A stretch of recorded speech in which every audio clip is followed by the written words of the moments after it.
delighted to be joined by Kilkenny legend Eddie Brennan, or as I just call him, Ned. Ned, how are you getting on? Not too bad at all, Mixer. It's good to have it back, Eddie. In all fairness, there's such a longing there.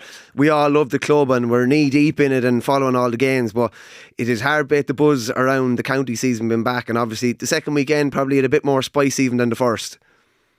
Yeah, absolutely. Sure, look, you'll be horse and mad to get a couple of matches, and we've been very lucky. I think even we'll say outside of the inter-county scene at the moment, you had an exciting club finale there. You know, a bit of history being made for Nafina, and then this week as well, you had colleges hurling. We were feasting on a bit of colleges hurling, which was two great games.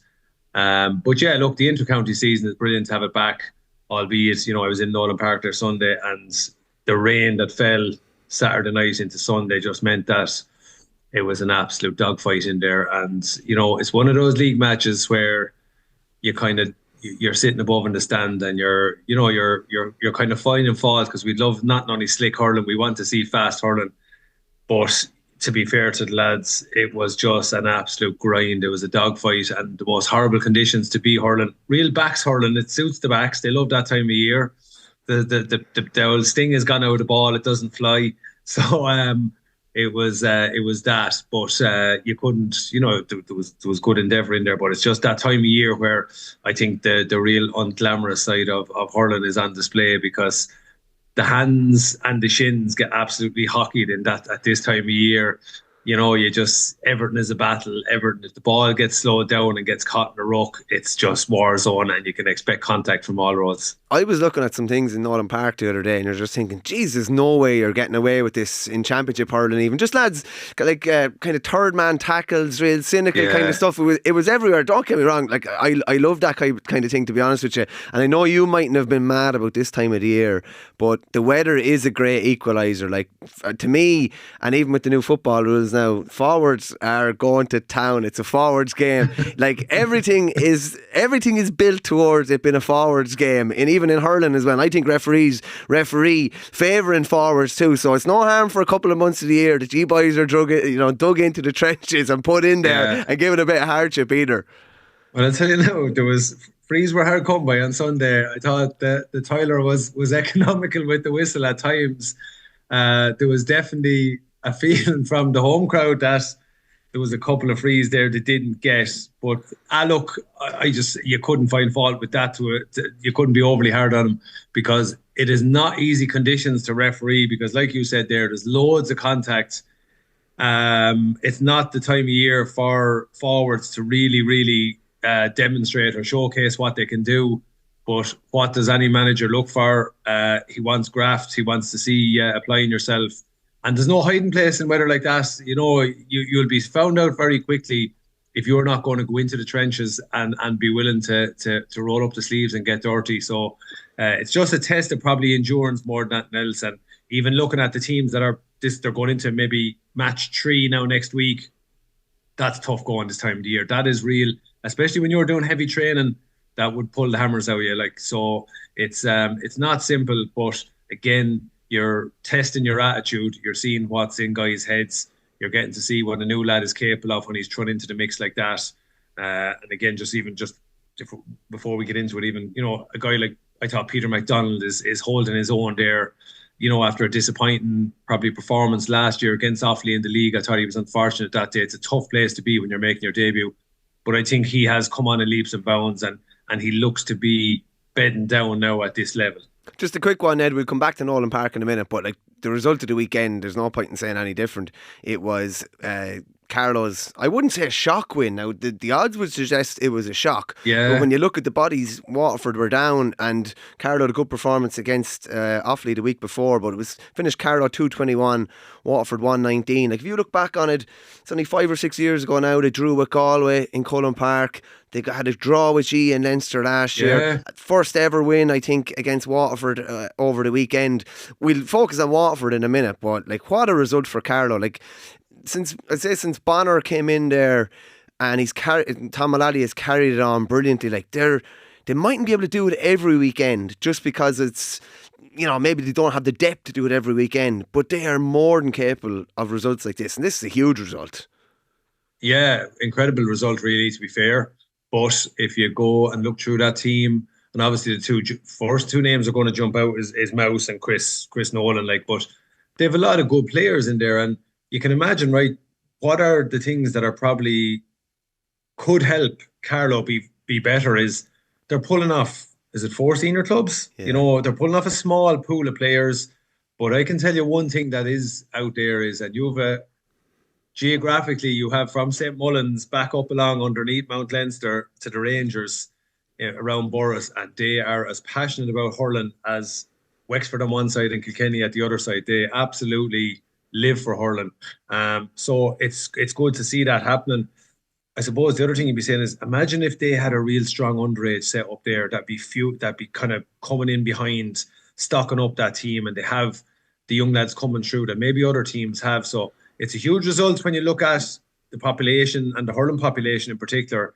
It's not easy, and Tomas Mullally has done a great job there with them and continued on. You know, Bonner did springboard that forward. He did probably get the wheels in motion. So you have to give them great credit, but like you said, Mick, I think if you're to look at their trajectory and the results over the last couple of seasons, there's green shoots there, you know, more than green shoots. And I suppose the trick for them is that if you're a team that's maybe down a little bit and you're trying to jump up to the top level, where do you start? How do you start that? You start by closing the gaps in the defeat. So rather than it being 15 points, you're getting that down to under 10. And then you can work on it from there. And I think once the players themselves as well, they've clearly bought into Tom Mullally's vision and what he wants from them. And they're you know, to get a result like that, it probably endorses everything that his management team is about. And now you get your players giving you a little bit more. But yeah, you don't want to take away from it. But definitely there's also the Waterford thing that they're not pulling off, you know, a full squad there. They have a lot of injuries and a new management coming in. So there's probably an element of what they're about and what they're trying to do for Waterford. Just from a Carlow point of view, the worry is that Mouse is probably not a million miles away from retirement. Chris Nolan is around the scene a good while and he's probably in his prime at the minute.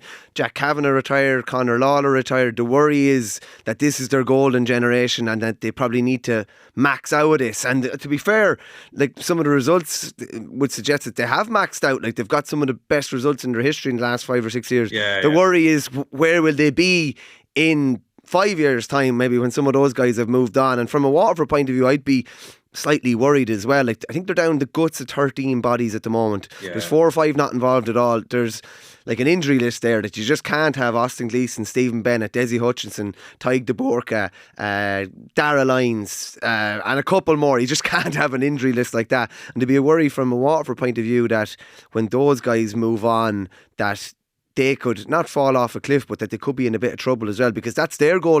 That's after Ken and Milan and Dan and the boys, that's their golden generation, and that they've won an All-Ireland minor and have won an All-Ireland under 21.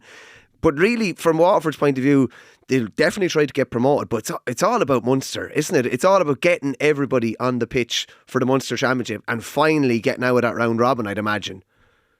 Oh, definitely. Look, I mean, the league is what it is, and don't get me wrong. If you can pick up silverware or promotion, that's important too. Because you know, with even off the field, Waterford, they're done a bit of developments. They're trying to develop it, so you need the finances coming behind that too. And you know, are they in a bit of a vacuum too after previous management or whatever it is? So you know, you're looking at that side of it. That it is important for you to get up and have the big gates, have the big fixtures. Like next year, Waterford County Board will want to be up there in 1A. They'll want Cork coming. They'll want Limerick, Clare, Kilkenny coming. You know, they'll want those matches on that side of things.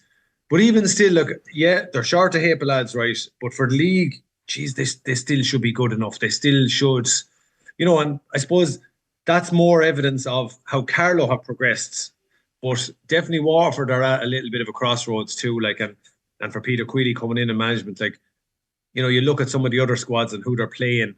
Like, it's great to have a little nice mix, whereas it's forced on Peter Queally to kind of play these guys. Whereas if you're trying a lad as a wing back or a cornerback, it's nice to have Conor Prunty beside him. It's nice to have, Darrell or Caleb Lyons outside you. It definitely helps young lads, play a little bit more with freedom, whereas it can be a tough place to be.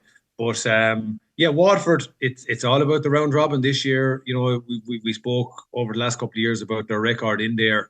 And even where Waterford hurling in a general is like, I mean, their 20s aren't really, making an impact in the Munster Championships. So there's probably a lot of work needs to be done down there to get them back up. And look, they have a good management team. You know, Ken and a few lads are gone in there with the 20s. They're in year two. And Peter Queally as well. I mean, here's a guy who has been probably sitting in the management team under Davy Fitz and seeing he now knows what he wants. And I think as long as the county board are probably, saying to Peter Queally, you have 3 years, 4 years here. We know, and they can give him a little bit of patience and let him work that through, because success isn't going to happen overnight. But there is a concern that some of their senior players who have been probably there for the last 7, 8, 9 years are now going towards the back end of their career. And that's probably a concern, is that are the replacements there? But I still think if you look at the panel of lads that Liam Cahill used over the last couple of years when he was down there, I think he fleshed out that panel nicely. It's just a case of probably getting the mix right and getting the injured lads back on the pitch. 100%. Just Saturday night was probably the marquee game, shall we say. The weather didn't play ball at all. It was like biblical conditions down there. Finished Cork 116, Limerick 116. After so many different talking points, there was a nice bit of spice to it now, which you have to love, and conditions probably added to that as well. But there's no love lost between the two of them, nor should there be. No, there's a nice, like, everywhere in Munster there's a good healthy rivalry. Like, you look at Limerick, they have it with everyone, and that comes from being where they are. They're sitting on top of the pile, or they've had the success they've had over the last few years. So everybody wants a bite off them. But definitely, like, the Limerick-Clare thing is one thing. Limerick always have a good kind of rivalry there with Tip. But this one now with Cork has really, really cranked up. You'd say, you go back to 2023, was it? Cork barely faded out to them at the end of that match in Limerick to qualify, and Limerick got into the Munster final on the back of that. That was such a close game. And then you take the first year as well, go back another little bit, the first year that Limerick were All-Ireland champions, coming back in 19. I think Cork went up to the Gaelic grounds and done a number on them that day, bullied them every way you wanted it. But there's definitely a level of edge after creeping into this rivalry that teased this up beautifully for the Gaelic grounds during, when the two of them clash. I think that's going to be, you definitely want to have a good 3 months of strength and conditioning to survive that, because, we've seen maybe young Pádraig Power, I don't know what, he got injured or something. Dislocated shoulder. Him and Galan both ended up with dislocated shoulders after the other night. Like, and that's the contact, and like you said it there at the start, the conditions allow for, lads who might have that yard of pace or half yard of pace can dodge that tackle in that weather and them conditions. You're now slowing up a fraction, so you might be lining yourself up lovely for a good hit. And there was ferocious physicality, and that's the name of the game. Like, there's lots of rucks, and when the ball isn't flying around and you miss that pickup, well, it's contact then all the way. I watched even a sequence of play, I think there in the second half, where Cork, it was Conor Lehan at the end of it, kind of threw himself in and hurt himself. He ended up coming off. Sorry, I said it was Galan. It was Lehan that did his shoulder as well. So two lads did their shoulders. Lehan dived in, and it was real brave of him as such, maybe reckless, because he was going to get a contact. But before that, there was 3 Cork passes, and every one of the recipients took the ball standing. And you could just go, oh, it's coming. And you could see the Limerick lads gathering in, coming to hunt them down. And if you don't get your feet moving, or if you don't get that ball on the move, now you're open for contact. So a great game. I do think it was a free of a very soft nature that presented Cork with the chance. But Limerick had a lot of new faces on show. Again, faces we've seen over the last couple of seasons, not necessarily bedding down their start. But the one that maybe jumped out at me a little bit was, you have Dan Morrissey, the forever dependable man.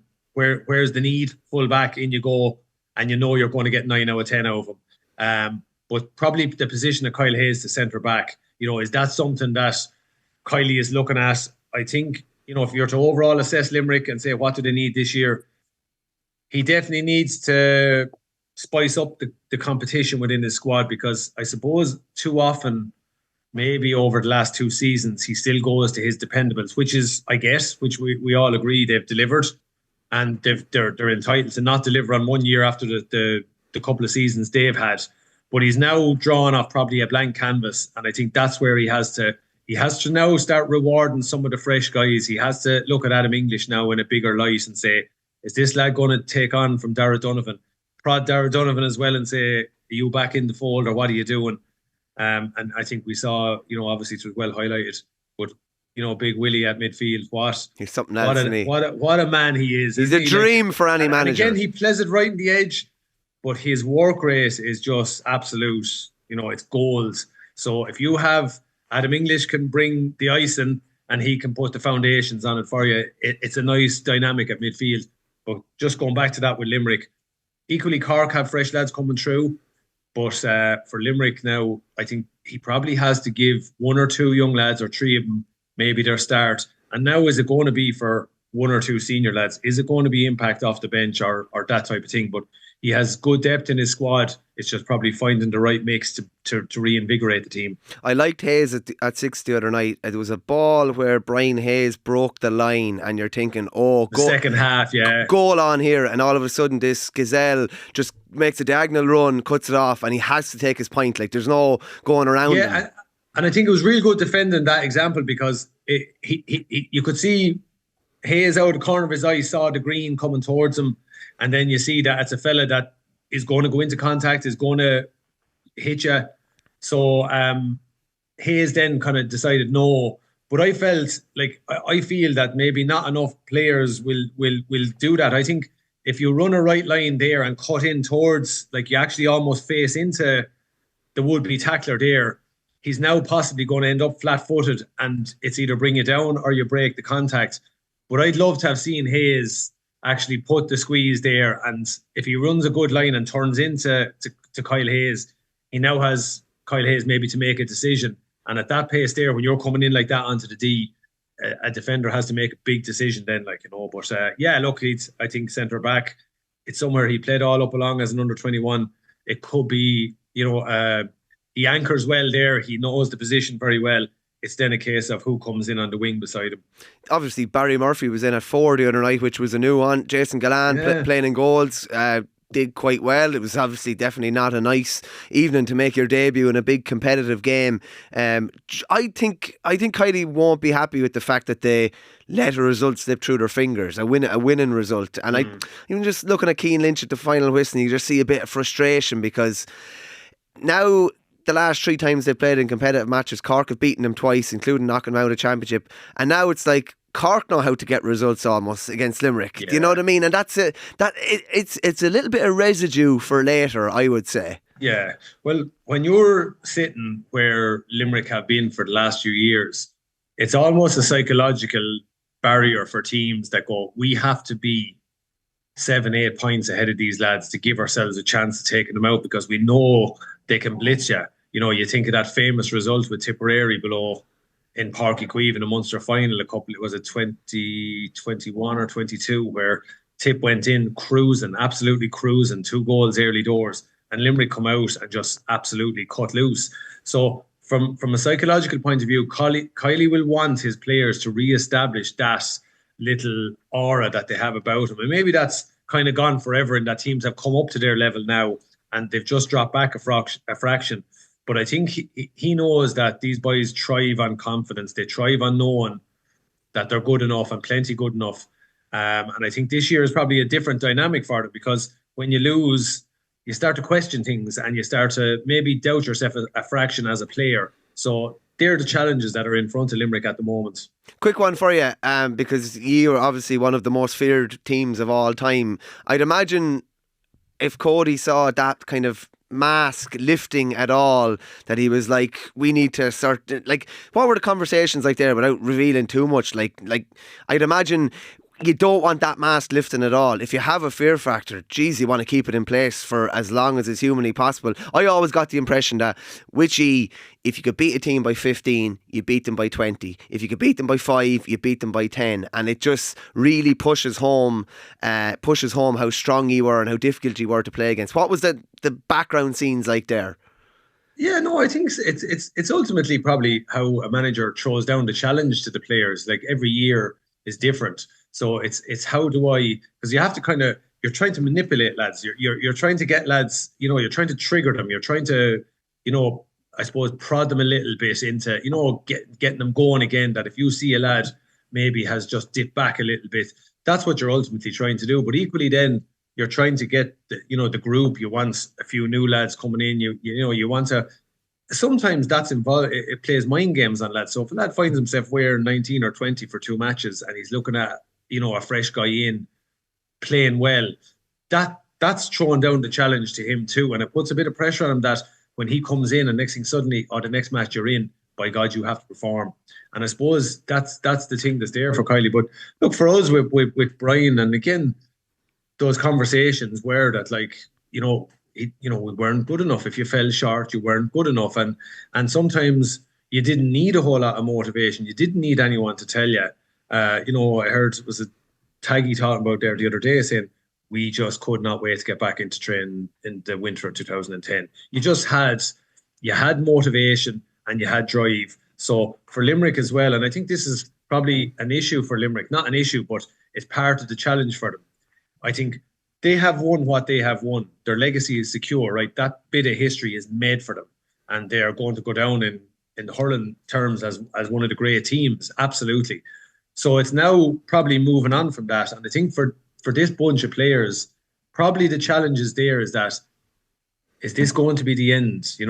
Could we start petering out a little bit, that every year we don't get back to winning could be a year further.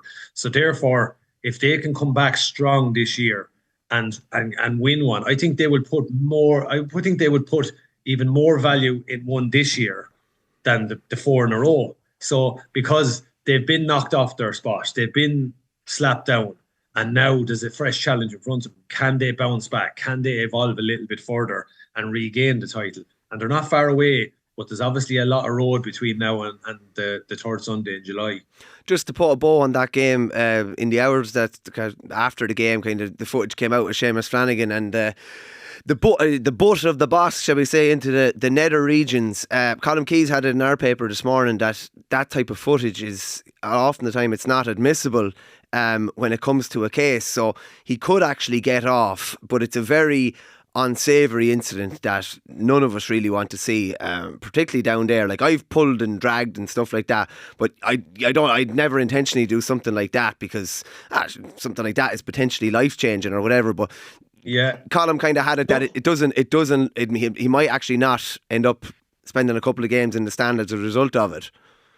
Yeah, well, it's the one, just a quick one on it. Like, I mean, as you said there, I think that's the key thing is, if you strike someone in that fashion into that area and it looked to be, it's, again, we're mindful of that. Like, that's, it's just not acceptable. You just don't do that. You don't do that to another player, because we all know what it's like to get a slap. That is Jesus. And as you said, it could be quite serious. And again, like, I have, and make no bones about it, I have accidentally hit people there and you say, well, how does that, when you throw back the hurler, your whatever bit of jockeying goes on off the ball. So I'm not going to, I suppose, sit down here today and profess to be holier than thou, because I've hit lads there once or twice completely accidentally, and I say that hand on heart. And I remember even after a match there, you felt so low after, you just went, oh my God, you'd feel bad after doing that, because it's just the one area that is off the limits as regards, on the field. It's like a code almost, isn't it? It is, yeah. No, it is, absolutely. And like, even to this, it still would sting. It sits with you. You just go, oh God, you still would hate yourself for doing that or whatever.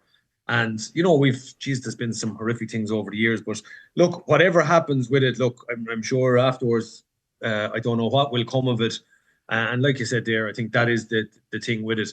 If I suppose it was maybe surprising in a way that it wasn't maybe picked up by the umpires, because they're not too far from the goal, and look, they can't see everything, but it just seemed quite obvious. It seemed to happen very obvious. But like I said there, there's obviously issues then with footage and get into all that. Yeah, we'll follow that closely over the next couple of days.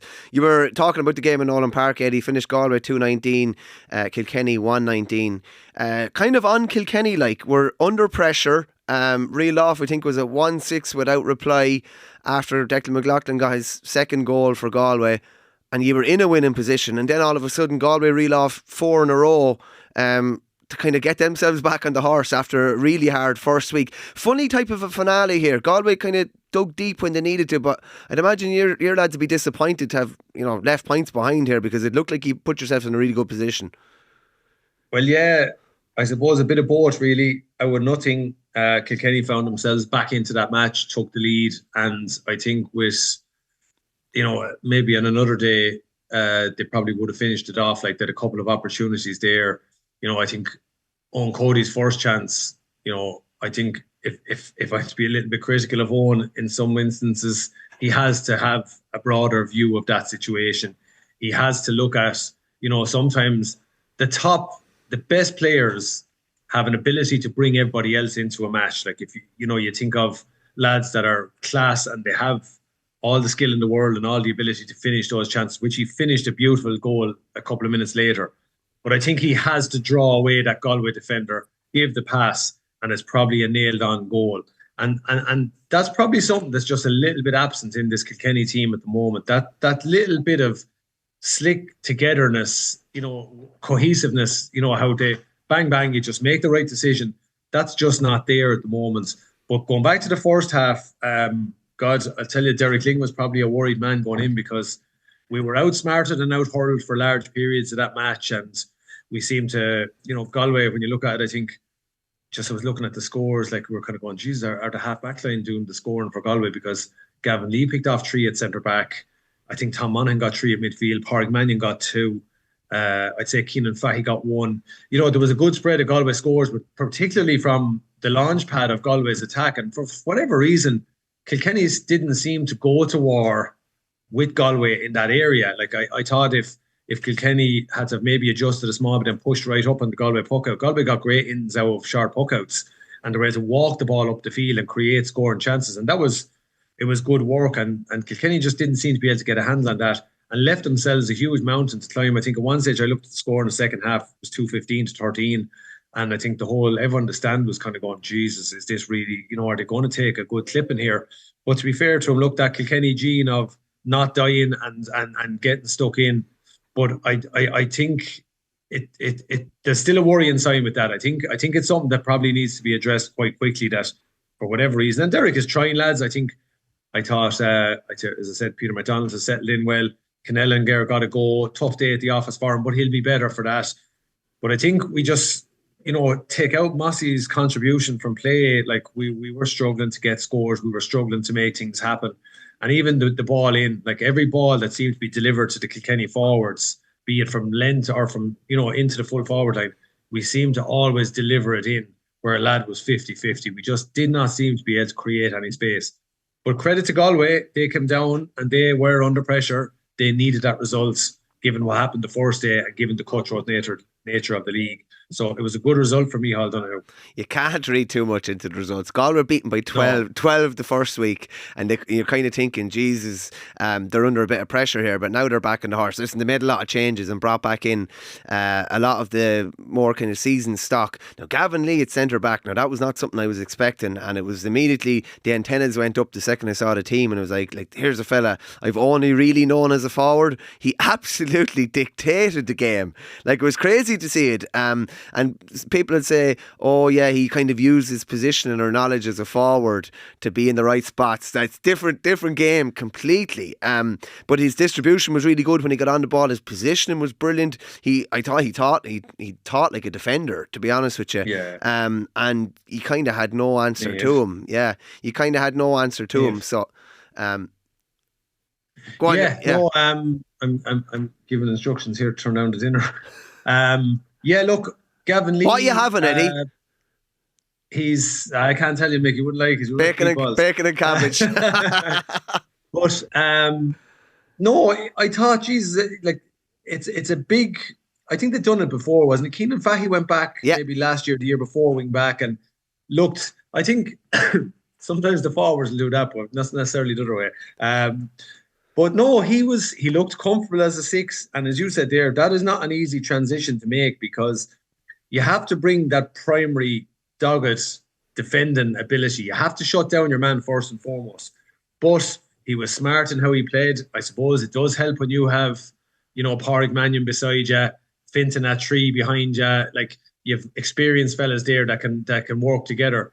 But I was really impressed with how Galway were able to work the ball out of defence. Like, they had always had options.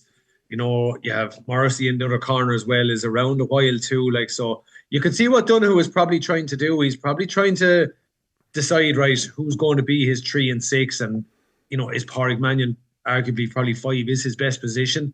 So he probably doesn't want to bring him into the middle and ideally something else. And, we've seen Dahi coming in at wing, but I thought TJ Brennan wasn't done well at wing back as well. So big team as well. Geez, they have a lot of big men on that field. And look, Conor Whelan got a point at the very end, but God, his work rate. Geez, I was watching him off the ball. He's just a dog for work. He terrorises defenders. And like, if you're saying there's one little thing, and not being all critical of Kilkenny here, because we just want, you obviously want them to progress in that, but I think that little appetite for work and turnovers that the likes of Conor Whelan displayed the other day, that's something that Kilkenny really have to look at. I think that real selflessness of being, I can get turnovers here, I'll create for other people. And it's something that I think Derek will definitely demand of that group, in the coming weeks. They will have to do it next weekend, because Wexford, despite the bodies there down, their backs are to the wall. And if there's anything that will incite or draw a performance out of them, it'll be the neighbours coming down to Wexford Park on Saturday night. Yeah, and they have a serious record against you, and they need a result, because they were beaten by Tipperary at the weekend. It was, I'd say, a big improvement on the Cork result, but Tipperary were comfortable enough winners in the end. Just a couple of quick points from that game. I think Craig Morgan is kind of fitting in lovely out around the middle of the field, and he's just really good on the ball, and he's able to take a score. Jake Morris, even at 11, he seems to be moving well in that kind of space. I like that one actually. Yeah, Willie Connor's out around the middle of the field as well. Crucially, Lee Chin is back, and he's back training with Wexford at the minute, and they need him because there's just too much experience gone out the door. That was the other Division 1A game at the weekend. They probably have Rory back as well. What did Rory get? One match? Rory got 1. I think Dalton got 2, so he should be back for this weekend. Okay. And on the tip side of things, they're 2 from 2, and they're playing Limerick at the weekend. They're going to Limerick as well, which will be tasty enough, and that'll be a real test of where their young fellas are at the minute. Just fly through the 1B results as well. It was obviously a big win for Antrim. It was there's always a Davy Derby, no matter every year comes with some sort of Davy Derby, but this was like a master against apprentice. It was Davy on one sideline and Saoirse Bulfin on the other. But that was Westmeath's first game of the league, because they were postponed, weren't they, the week before against Laois? So he was always going to be under pressure. And Offaly had a good win against Laois the other day. Kind of pulled away in the second half. Brian Dignan hitting 13 points. Just the last point, Eddie. You mentioned the colleges final briefly at the start. Flannans Flannans were beaten by a goal in the Harty Cup final. I actually did teaching practice in Thurles CBS back in the day in a former career as a PE teacher.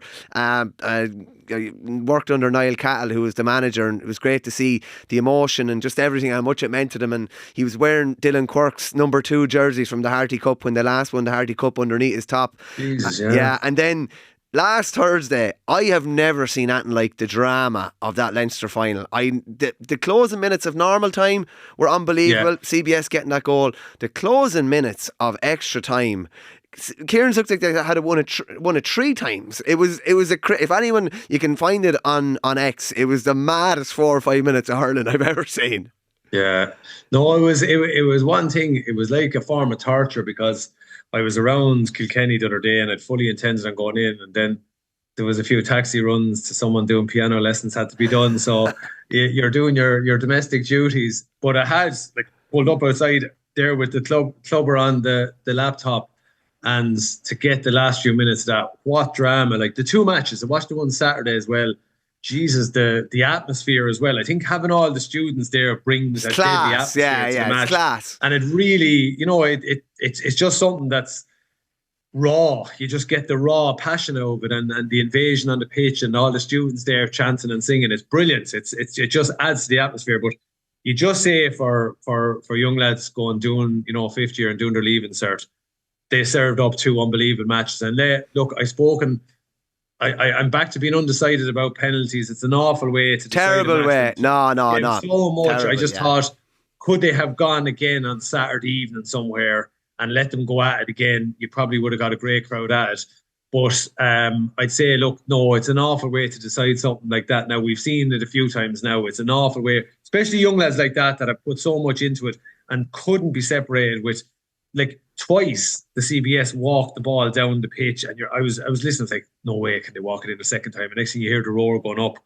And I think it's Stevie Gleeson going mad on the commentary. What a goal! That's all you can hear. Yeah, and look, and Thurles CBS, it tees up the next part of the competition nicely. Like, it just, you have, the Galway team coming in now as well. Like, so you have teams there, and I'm sure all them 4 teams that we saw in action in both finals have probably played each other in challenge matches. So it's going to be interesting to see now how that plays out. And, you had Nina involved very much last year as well. So it's just a great competition. And, like, if the next few stages that throws up epics like that, you just say it's just as great for the crowd to go to it. And probably the fact that it was down in Mallow, you go, Jesus, it was a little bit, they dragged 2 teams down that way away, but I suppose anyone down around that area would have tipped into that and got served up a great game. Super stuff, Eddie. Enjoy the meatballs and we'll talk soon, all right? Good luck. See you, Mixer.